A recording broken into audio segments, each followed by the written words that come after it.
உங்கள் இல்லங்களில் வந்து உங்கள் உள்ளங்களை உயிர்ப்பிப்பது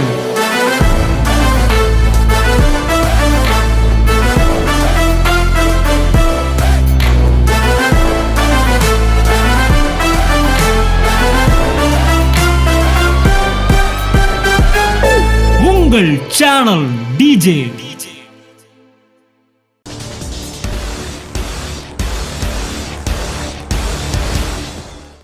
கண் திறக்கப்பட்டவன். இவ்வளவு நேரம் நான் தீர்க்கதரிசி தான், கண்ணு மூடி இருந்துச்சு.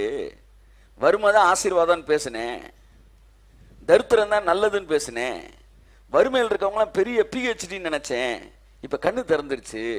கண் திறக்கப்பட்டவன் விளம்புகிறதாவது இஸ்ரவேலை ஆசீர்வதிப்பது கர்த்தர்.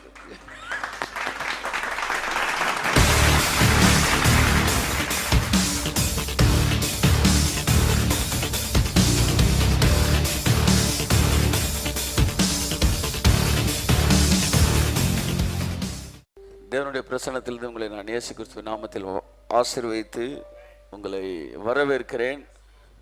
கர்த்தர் தாமே பெரிய காரியங்களை செய்கிறார். இந்த புதன்கிழமை ஐஸ்வர்யத்தை பற்றி என்ன செய்து கொண்டு வருகிறோம்? தியானிக்கிறோம். ஆமென் சொல்லுவோம். கர்த்தர் நல்லவர். ஸோ என் அன்புக்குரியவர்களே, ஐஸ்வர்யம் என்பது தேவனுடைய சித்தத்தில் ஒன்று. என்னைக்கு இது தேவனுடைய சித்தம் என்பது உங்கள் மனசில் புரியுறீங்களோ, இப்போ நீங்கள் சித்தத்தில் இல்லை அப்படின்றது நம்ம புரிஞ்சுக்கணும்.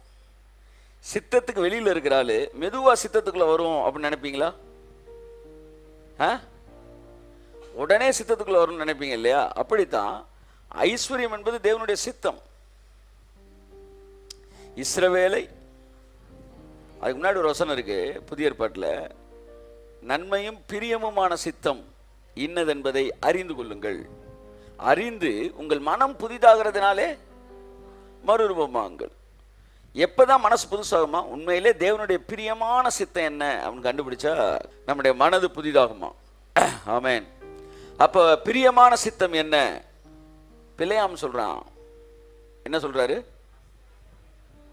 கண் திறக்கப்பட்டவன் விளம்புகிறதாவது. அது ரொம்ப முக்கியமான வார்த்தை. கண் திறக்கப்பட்டவன். இவ்வளவு நேரம் நான் தீர்க்கதரிசி தான், கண்ணு மூடி இருந்துச்சு.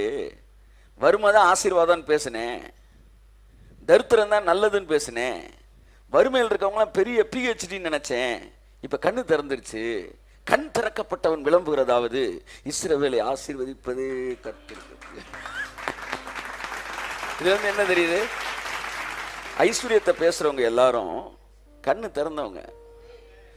ஐஸ்வர்யத்துக்கு எதிராக பேசுற எல்லாரும் இன்னும் கண்ணு மூடி இருக்கு. பிலேயாம் எப்படியாச்சும் ஜனங்களை கர்த்தர் அடிப்பாரு அப்படின்னு பாக்குறான்.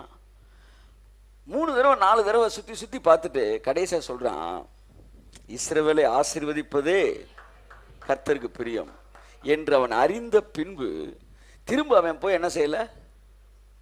கடவுள்கிட்ட பேசவே போல. ஆமென் சொல்லுவோம். ஸோ என் அன்புக்குரியவர்களே, ஒன்றை நீங்கள் புரிந்து கொள்ள வேண்டும். கண் திறக்கப்பட்ட பிறகுதான் ஆசீர்வாதத்தை பார்க்கிறான் பிலேயாம். இன்று ஆசீர்வாதத்துக்கு எதிராக பேசுகிற எல்லோரும் கண்கள் மூடிய நிலைமையில் இருக்கிறார்கள். அவர்களுக்காக நாம் பரிதாபப்பட வேண்டும். என்னைக்கு கண்ணு திறக்குதோ அன்னைக்கு ஐஸ்வர்யம் பேசுகிறோன்னு அர்த்தம்.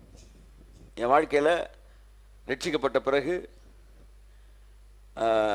என்னுடைய ஒரே கனவு என்னன்னா வந்து வெள்ளை ஜிப்பா போடணுன்றது தான். அதுக்காக எப்படியாச்சும் உள்ளே போகணும். இப்போ நான் அதான் போடுறேன். ஆனால் இது வேற. அதான் இப்போ சொல்ல வரேன். ஜிப்பாக்கு நம்ம எதிரியே கிடையாது. ஆமாம், அது உள்ளே இருக்கிற சத்தியத்தின் விஷயம். என்ன வெள்ளியும் பொண்ணும் என்னிடத்தில் இல்லை. அதான் என்னுடைய அடிப்படை, அந்த ஃபவுண்டேஷன். அதை பார்த்துட்டு எப்படிலாம் வாழ்ந்துருக்கிறான்டா. வெள்ளியும் இல்லை பொண்ணும் இல்லை, என்கிட்ட இருக்கிறத உனக்கு தரேன், நசரேனா இயேசு நாமத்தில் எழுந்து நட. அப்போ வந்து வெள்ளியும் பொண்ணு இருக்கக்கூடாது அப்படின்ற மைண்ட் செட்லேயே வளர்ந்தோம். நம்ம தியாகியாகணும், உருகணும். நம்ம எவ்வளவு நம்மளை அழிச்சுக்கிறோமோ அவ்வளவு ஜனங்கள் நல்லா இருப்பாங்க. இதெல்லாம் வந்து மனசில் இருந்துச்சு. ஆனால் தேவனும் இரக்கத்தில் ஐஸ்வர்யம் உள்ளவராகி, அதான் இரக்கத்தில் ஐஸ்வர்யம் உள்ளவராகி எப்படியாக நம்மள்ட்ட வந்து என்ன செய்கிறாரு? சத்தியத்தை என்கவுண்டர் பண்ணுறாரு, நம்மளை சத்தியத்தை வச்சு. அப்போ தான் நான் ஏற்கனவே சொன்னது போல் பல விஷயங்களை என்கவுண்டர் பண்ணுறாரு. அதில் ஒன்று 95 போங்கே வராரு, வந்து பாஸ்டர்ஸ்க்கு ஏதோ ஒன்று பேசுகிறாரு, முச்செடியை பற்றி பேசுகிறாரு. பல தடவை நான் சொல்லியிருக்கேன், கண் எப்படி திறக்குதுன்னு சொல்ல வரேன். அப்போ அவர் சொல்ல, நீ எரிந்து பிரகாசிக்கணும். யோவான் சொன்ன எரிந்து பிரகாசிக்கிற விளக்காக இருந்தான். இதே வசனத்தை நாங்கள் படிச்சிருக்கிறோம். எரிந்து பிரகாசிக்கணும்னா நம்ம வந்து மெழுகுதிரி தானே எரிஞ்சு பிரகாசிக்குது. இப்போ மெழுகுதிரி எரிஞ்சு பிரகாசிக்க பிரகாசிக்க என்ன நடக்குது? மெழுகுதிரி உருகுது. அப்படி தான் நம்மளும் உருகணும். கர்த்தர் சொன்னார், எரிஞ்சு பிரகாசிக்கணும். ஆனால் எது எரியணுன்ற கூட நீ சூஸ் பண்ணக்கூடாது, பைபிள்லேருந்து நான் தான் சூஸ் பண்ணி தருவேன். முச்செடி ஒன்று எரிஞ்சு என்ன செஞ்சு பிரகாசிக்குது. அதை பிரகாசித்த உடனே மோஸ்ட் அட்ராக்ட் ஆகி உள்ளே வரான். நீ நானும் எவ்வளோ பிரகாசிக்கிறோமோ அவ்வளவாய் ஜனங்கள் ஈர்க்கப்படுவார்கள். ஆனால் அந்த முச்செடியோ பசுமையாக இருந்தது. அப்படி முடிச்சாரு. அன்றைக்கு என்னுடைய கண்கள் திறக்கப்பட்டது. நாம் பிரகாசிக்க முடியும், நாம் பசுமையாகவும் இருக்க முடியும். நம்மை உபத்திரவத்தில் பூரணப்படுத்தி ஜனங்களை பரலோகத்தில் அழைப்பது தேவனுடைய சித்தம் அல்ல.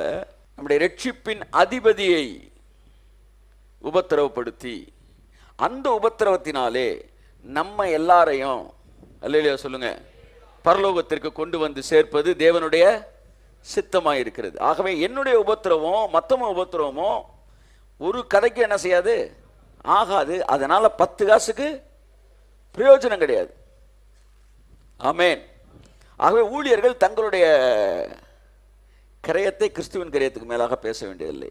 அப்ப கண்ணு திறக்கப்பட்ட உடனே நான் ஆசீர்வாதமாய் இருப்பதே தேவனுடைய சித்தம் என்பதை நான் புரிந்து கொள்கிறேன்.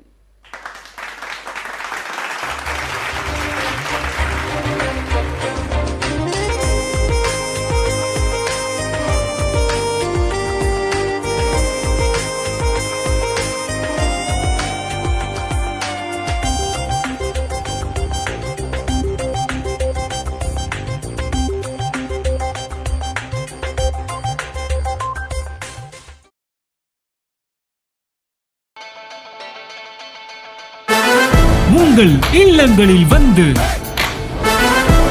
உங்கள் உள்ளங்களை உயிர்ப்பிப்பது